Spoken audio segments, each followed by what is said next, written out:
So, our secret question is, what is the secret to business owners changing the trajectory of wealth for their family?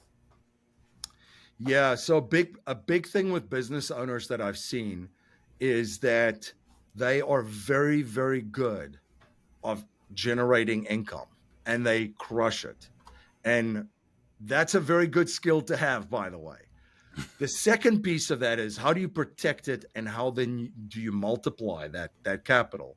And that's actually a different skill set. People think that they're the same thing, but there's a lot of very successful entrepreneurs and business owners that will keep coming up with ideas and products and services and keep helping folks, but never ever step just away from the business, just step outside of it, look at it big picture and say, okay, we got to do a couple of things here with some planning, get some structures in place, especially when it comes to financial planning and wealth planning, and tax planning, and having proper asset protection and estate planning and so forth in place. That's where a lot of entrepreneurs and business owners drop the ball, because that's a completely different world, which any business owner, unless you're in the tax business itself, how much fun is it to sit down with a bookkeeper or a tax strategist and Mm-mm. talk about your books and taxes, right? It's Nope. just not what entrepreneurs and business owners are into. But that's one of the most important parts. So that's the biggest thing holding them back and following terrible, terrible advice. As I mentioned before in the beginning of our discussion, that a lot of information that's out there, financial advice, mainstream financial advice, that's for the general public is terrible advice for entrepreneurs and business owners. I'll give you an example of what I mean. So when you start your business, unless you come from a wealthy family or you had a rich uncle or aunt, most of us are all in, Mm-hmm. in our business because we have to be, right? Especially if you're bootstrapping it. So it's you're all in, and at that stage, you look like a broke person on a financial statement to pretty much everybody, financial planners, CPAs, attorneys, and so forth, because you're all in. You have to Mm-hmm. be. You keep grinding and working, and it's late nights, blood, sweat, tears. Eventually, this thing has life. Mm-hmm. You're not going bankrupt, and it's not another failure.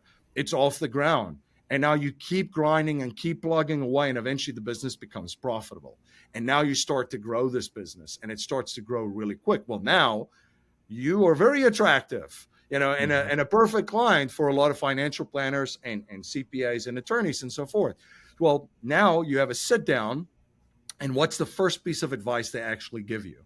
A financial planner at that stage. Say, business owner, you've done really, really well. You've grown this business really well. It's time that we diversify outside of your business. So I'm going to take some of the money that take it off the table, and I'll put it in stocks, bonds, and mutual funds. So what happened just there is that you lost control of the money that Mm-hmm. which you've been generating. You've given it to someone else, and they've taken that and invested that in someone else's business. I always give this example: Apple products. Everybody has them these days. I'm on a MacBook as we're recording this. Tim Cook and Apple doesn't need my money for liquidity to grow their business. Your own business does, right? Mm-hmm. So you lose control over the money and you hand it over. And then the second big challenge that you then run into, and most business owners know this, and is cash flow management. I Mm-hmm. talk about the 4 seasons of cash flow. Summer season of cash flow, your highest revenue month. All business owners, you know which month that is of yours. Winter lowest. So summer, pretty easy to run a business. Very, very easy to run your business. And then it starts to slow down. It goes into the fall. Fall goes into the winter, your lowest revenue month. Most of your overheads are still the same as it was in summer, as it is in winter. And now all of a sudden, another problem arises besides the cash flow management. Well, where do you get other money just now to reinvest in the business? A new marketing campaign, Mm-hmm. investing in technology, and so forth to get you from the winter into the spring and back into the summer. Well, we all end up at a banking institution, a bank or a financial institution, getting a line of credit or getting a loan or, overdraft kind of like vehicle just to run the business and just to get money to invest in the business. In that case, if you look at that scenario, everybody else profits from that system, which you unknowingly has set up as a business owner, except you. It's Except crazy. you. Everybody's doing great. The financial Yeah, plan yeah. is doing great. The banks are doing great, and so forth. So, the things that we teach in that case is, the big thing, and this is a switch too, is if you ask a business owner too, where their best investment is, it's in themselves and their business. Hmm. But yet, I get phone calls. You won't believe it. People that are absolutely crushing it, and they're like, "Should I be investing in real estate?" And I'm thinking, I'm like, you like doubled your company in like months. Like, what are you talking about? Like, you should just be Yeah, doing what you're doing right yeah. now, right? So what we teach too, and what we help folks with, and this is where infinite banking comes in, is how do you structure a system that benefits you, doing all these different things for you. So yes, you should at some stage diversify out of your business, but how do you diversify out of your business without losing control of the capital and now starving your business from it? So one of the things that you can do is you could set up infinite banking. It's structured with very specifically designed insurance products, but it's a banking system that you create. Now you position money in this vehicle outside of your business. It's outside of the business itself, so you've diversified. Number one. Number two, you can access that money at any given point in time to be the bank to your business, to manage cash flow, use it to invest in the business for marketing campaigns, technology, hire other different folks. And of course, from a business succession planning, because it is a life insurance vehicle, you now have a business succession plan in place. And of course, you can scale this system to a family banking system where you have many, many different of these policies, these infinite banking design policies, as part of your family bank. And you can put it in a trust. And now the trust becomes the primary financial lender, the institution, to you and your business. So, and who gets to benefit from all of this? I'll finish, this example with an example quick here. My business needed some money in the beginning of this year. Great. We hired some employees. We brought in some technology.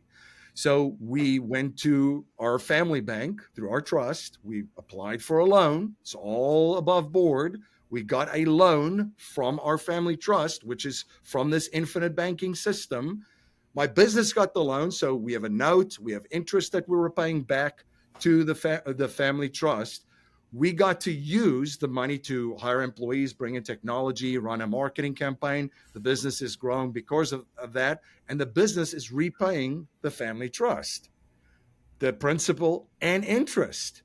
And of course, the family trust is making a profit, and the money in those insurance contracts is still growing uninterrupted with compound interest, tax free, guaranteed every single year. So it's just, we've all heard this: let's work hard and smart, Hmm. but also, if you can position a couple of things, be as efficient as possible. And this is just setting up a system which you're already using for your benefit, where, as my mentor told me, R. Nelson Nash, MC, you got to be in the business that you're in, and you have to be in the banking business. And now you're in both. Yeah. Wow. Awesome.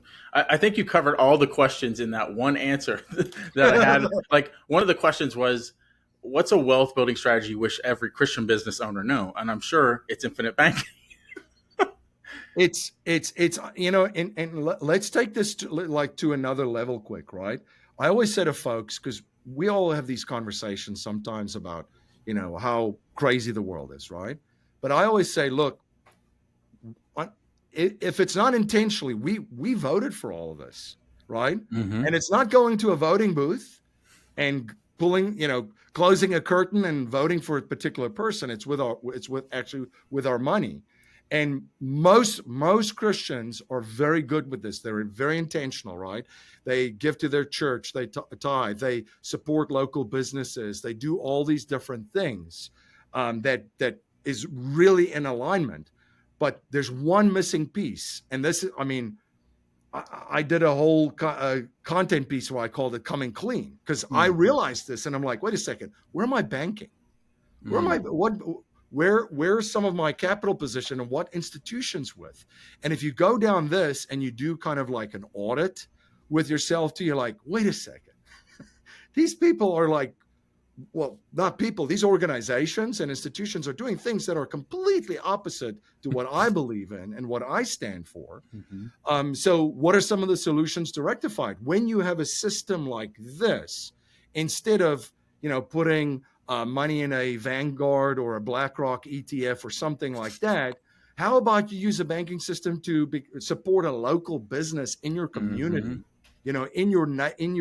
In your business community, that's looking for capital. So you could be and you could structure it very, very favorable so that it's a win-win for everybody. So now you've kind of freed them. So they are not dependent just on the outside system and other banks and institutions, and you've actually kept the money inside of your community. So it becomes very, very powerful, this stuff. Um, if and this happens all the time, you can make capital investments too. Another example of someone diversifying within their business in our community network is the business owner had the system set up. They ended up using it to buy the building from which they operated, and Mm. there's 3 other tenants in there. So that's diversification too. You're in the banking business, now you're in the real estate, and your business is operating from there, and there's 3 other tenants. So now you've kept it in the community too, local, right? Yep. So yeah, it's an incredible strategy where you keep the control and you actually can directly invest in things that you're aligned with and that you are, that's within your purpose. Yeah, I've heard that often. That if your business is in a physical location, you should strive to own that building that your business is in. Right. Right. And I mean, at that stage, just through education and sharing these strategies, and a rising tide lifts all boats. Eventually, hey, the 3 or 4 tenants buy the building together, and Yep. now everybody's got a stake in the building which their business are. So Yeah. yeah, there's a lot. I mean, the opportunities is endless. And I just think about that, and then there's an offshoot of that of like we would need to make sure this community is as healthy as it possibly can be because the healthier the community, the more our business thrives. Right. Yeah. I mean, you keep the capital in the community, and I've seen this firsthand. By the way, too, I've got some great friends in the Amish and the Mennonite community too, and they keep a lot of that inside of their community. And I can Mm-hmm. tell you that is extremely wealthy families and Mm-hmm. communities right there. And I'm not just talking about financial wealth. It's Yeah. just very realistic. Where again, tight relationships. Everybody's got each other's back. It's a very Mm-hmm. tight community. Everybody supports each other. Most of the farms and those houses are all paid off Mm-hmm. with money inside of that community pool. I mean, that's really how you become a very resilient community. Yeah, I've also heard the concept of I know a lot of people are moving to this like family compounds. Yep. Like the whole family owns the real estate next to this house is my sister, this house is my brother, this house is Yep. my mom, and it's a family, and they own all that real estate in that one area. Yeah. Yeah. Yeah. No, it becomes fun. Thanks for checking out the Profitable Christian Business Podcast. Remember to like, subscribe, and share.